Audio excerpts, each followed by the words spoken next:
Des orchidées rares replacées dans leur milieu naturel. 2 exemples parmi 600, le nombre d'espèces belges regroupées dans cet espace, le jardin des plantes indigènes, ouvert il y a peu au jardin botanique de Metz, une configuration qui attire la curiosité d'Émile, visiteurs et futurs paysagistes.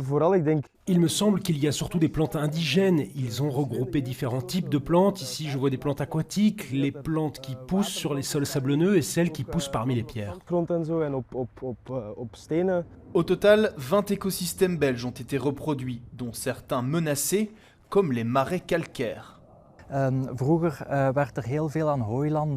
Autrefois, la gestion des prairies de fauche se faisait souvent sur des sols gorgés d'eau. Ces sols étaient difficiles d'accès, très boueux. Mais au fil des siècles, des prairies très riches en espèces se sont développées, principalement sur des sols pauvres. Aujourd'hui, en raison d'un changement d'affectation des terres, ces habitats rares ont quasiment disparu. Résultat, beaucoup de plantes de cet espace sont sur liste rouge.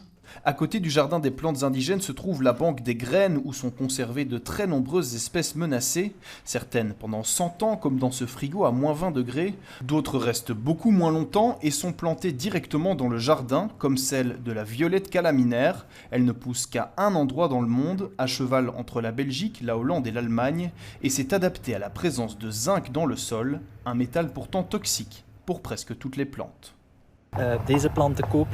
Bien sûr, vous ne pouvez acheter cette plante nulle part. Elles ont toutes été cultivées dans le cadre de notre projet de banque de graines, un projet qui a pour but de rédiger des protocoles, des guides d'utilisation concernant ces plantes si nous voulons les réintroduire dans leur habitat naturel.